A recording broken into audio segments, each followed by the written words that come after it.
জাহাঙ্গীরনগর বিশ্ববিদ্যালয়ে জুলাই গণ অভ্যুত্থানে হামলায় জড়িত থাকায় ৯ শিক্ষক বহিষ্কার এবং ২৮৯ শিক্ষার্থীকে শাস্তির সুপারিশ করেছে কর্তৃপক্ষ।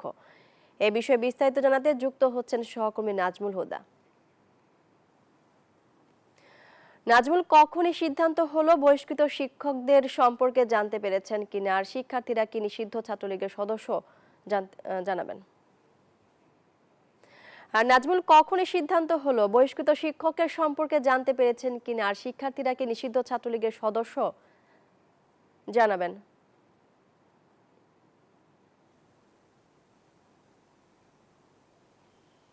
মনি, আপনাকে ধন্যবাদ। আপনি যেমনটি বলছিলেন, এবং জাহাঙ্গীরনগর বিশ্ববিদ্যালয় কিন্তু যে গণ অভ্যুত্থানের ঘটনায় কিন্তু যে ২৮৯ জন শিক্ষার্থীকে সাময়িক বরখাস্ত করা হচ্ছে, একই সঙ্গে একটি তদন্ত কমিটি করা হচ্ছে এবং জাহাঙ্গীরনগর বিশ্ববিদ্যালয়ের প্রশাসনিক ভবন, সেই প্রশাসনিক ভবনে কিন্তু গতকাল রাতেই এই জরুরি যে সিন্ডিকেট, সেই সিন্ডিকেটের একটি সভায় কিন্তু এই সিদ্ধান্ত নেওয়া হয়।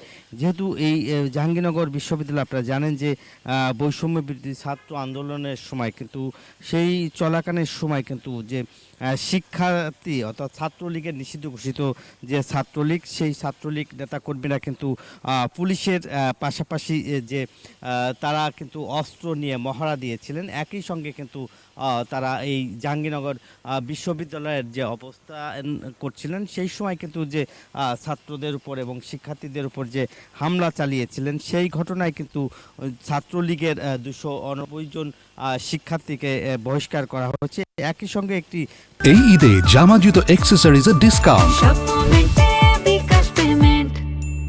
তদন্ত কমিটি করা হয়েছে এবং সেই তদন্ত কমিটি তারা রিপোর্ট দিব এবং এর সাথে কোনো শিক্ষক জড়িত আছে কিনা সেই বিষয়টি আসলে তদন্ত করা হচ্ছে। এবং এই একই সঙ্গে যে উপাচার্য সেই সময় যে 15ই জুলাই যে রাতে যেই ঘটনাটি ঘটিয়েছিলেন এবং শিক্ষার্থীদের উপর সেই রাত্রে যে সাধারণ শিক্ষার্থীদের উপরে যে হামলা চালিয়েছিলেন, সেই ঘটনারও কিন্তু একটি তদন্ত কমিটি করা হচ্ছে এবং সেই তদন্ত কমিটি তারা সেখানে বলা হচ্ছে। এবং সেই সময়কে আন্দোলনকারী শিক্ষার্থীরা বলেছেন সেই রাত জাহাঙ্গীরনগর বিশ্ববিদ্যালয়ে কালো রাত বলে ঘোষণা করার দাবি জানিয়েছেন। এছাড়াও এই ঘটনায় কিন্তু যে আপনার এখনও যে সেই দিন ছিল ছাত্রলীগের নেতাকর্মীরা বহিরাগত সন্ত্রাসীদের দেশীয় অস্ত্র এবং পেট্রোল বোমা নিয়ে কিন্তু তারা হামলা করেছিল। একই সঙ্গে সেই ঘটনায় কিন্তু যে একটি তদন্ত কমিটি করা হয়েছে, সেই তদন্ত কমিটি বলছে যে তারা তদন্ত রিপোর্ট দিবে এবং সেই যে